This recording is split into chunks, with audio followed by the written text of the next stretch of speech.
So with George Antheil's knowledge of the piano roll, 88 keys, and Hedy sitting night after night after night during the 1930s listening to her husband and his cronies talk about wireless communication, which Hitler was trying to develop at that time, they did take out a patent in 1942. Interestingly enough, the New York Times, the LA Times, did have a very small blip. Beautiful film actress has a red-hot patent, which the government hasn't a clue what to do with. Ha, ha, ha, she's beautiful, watch her in the movies. Hedy told Louis B. Mayer, she said, you know, I could go to Washington, I could quit these movies, I could go to Washington, they can just sit there and ask me questions, and I have some answers. But he scoffed at that. He said, no, you're going to make movies. So George Antheil and Hedy more or less gave that patent to the government as their part of the war effort. And nothing was done with it. The government didn't have a clue what to do with wireless communication. Hedy was sent out on America's first, I think of 4, war bond tours.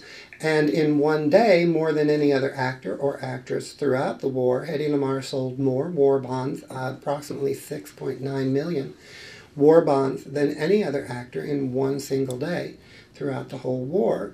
So she was very dedicated. I was very fortunate, by the way, I wanted to tell you this. I was very fortunate when I was doing my research out at UCLA.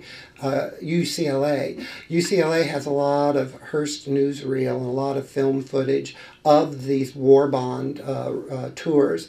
And Hedy, I think, was possibly more beautiful, more natural, more real as a woman, as a person, as a patriot in those speeches that she gave on these rallies. It was incredible because it was sincere. She never could improvise. Hedy Lamarr always had to have a script. She wasn't good at improvisation. She wasn't good at spontaneity. But when she talked from her heart, I never knew Hedy Lamarr. I never was able to see her in a social situation. But in these newsreels, when you watch her talk, she's a very real and a very human person and very, very patriotic.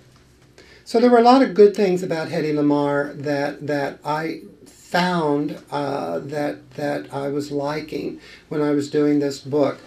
Pulling information about her later life, which we'll get to in a moment, there was a lot of darkness, a lot of tragedy, the shoplifting, the many marriages, her career winding down, a lot of lawsuits, and I thought, I didn't really have that with Patricia Neal.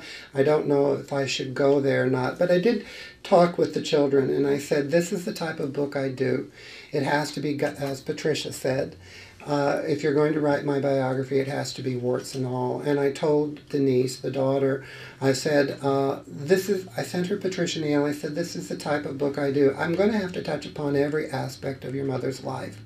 And a lot of people might not like hearing it again. A lot of people might not want to hear it at all. But these things have to be touched upon, but I won't pander to it. I won't exploit it, if you will. These are things that have to be told, and she agreed for me to do her. It is an unauthorized biography. I had the last say on it, but she did allow me free will with it. So there came a dark place in Hedy's life when she left Metro. She was finally allowed to do 2 pictures outside of Metro before her original contract ended. The first one was The Conspirators, with Paul Lucas at Warner Brothers, a picture I particularly like, but it wasn't well received. Had they allowed her to do Casablanca, that would have been something else. But that was an interesting picture, and the second picture at RKO was called Experiment Perilous, and that possibly is her second best motion picture. She was superb in that movie. It was a very minor film. It was directed by Jacques Tourneur. And it's an excellent film. It pops up once in a while on Turner Classic Movies.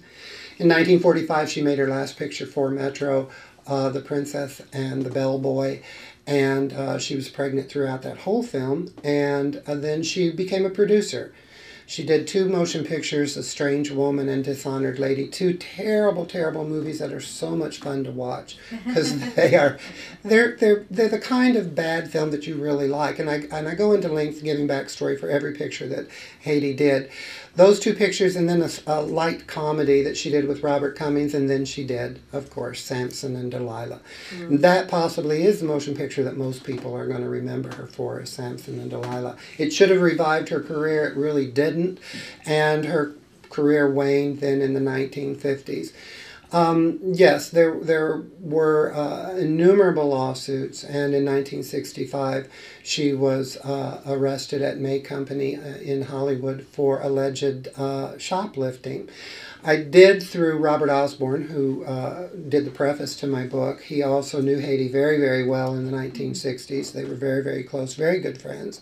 He did explain a lot of the situation to me, and when I did my research with contemporary newspaper clippings and archival material, I found out exactly how the trial transpired, and it is written in full there. And she was acquitted of that, but her career was shot in Hollywood, and she went to New York and suffered through a very, very dark period of time in the 70s. And by the 1980s, she just wanted to leave the limelight because she couldn't maintain being Hedy Lamarr. Nobody can maintain who they were in the 1920s. She was still a beautiful woman. Interestingly enough, in 1966, she appeared on an episode of Shindig. Now, my generation remembers Shindig and Hullabaloo as a teen-oriented television show. She was actually hosting. She wasn't singing a pop song, but she was actually hosting. She looked a good 20, 25 years younger than she actually was. Very attractive lady, but she wasn't Hedy Lamarr. And so she did retire. She retired down to Florida. And interestingly enough, in 1997, 3 years before her death, the government acknowledged her for that patent. In 1959, the year that George Antile passed away, that patent basically expired. She had no claim to it. No monies were to be made. Had she gone through proper attorneys, etc., she could have extended her hold on that patent.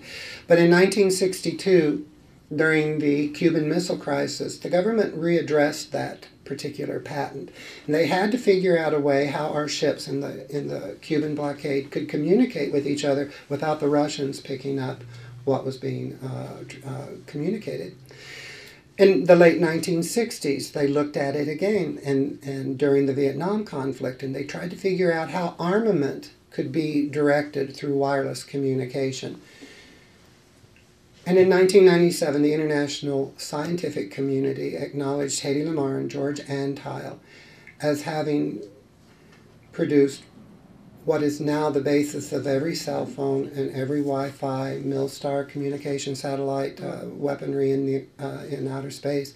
All that is all the nucleus of the patent that Hedy Lamarr and George Antile made. And the international scientific community said that Hedy Lamarr had perhaps one of the most brilliant minds of the 20th century. Who knew? Her era, when she was a star, her era, a woman's place in motion pictures, it's almost unfathomable trying to understand how a woman could be suppressed, if you will. She was always inventing. She always had ideas. She was always challenging men, her bosses, her husbands. She was always challenging because that mind was clicking all the time. Howard Hughes at one time even gave her wherewithal so she could work on inventions during her off time from the studio.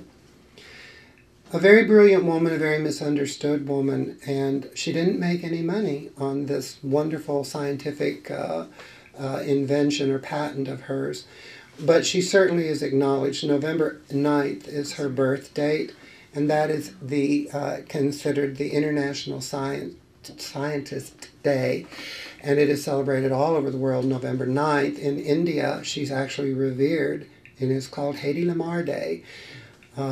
So that is basically the story of Hedy Lamarr. I found it intriguing that a woman who was largely forgotten and made actually a joke in 1974 with Mel Brooks, not intentionally, but he did call Harvey Korman, his comedic hero in Blazing Saddles, Hedy Lamarr. You can't imagine pitching this book.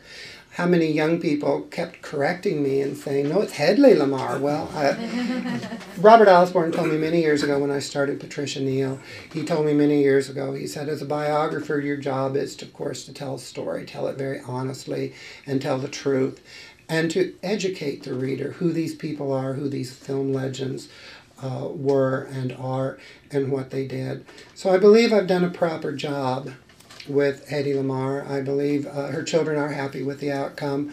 And there is a compassion I have for this woman. I didn't necessarily like her at certain parts in her life.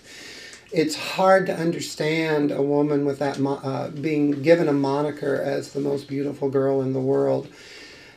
And it's hard to understand how one could live normally with that type of she always said, Hedy always said, my beauty has been my curse.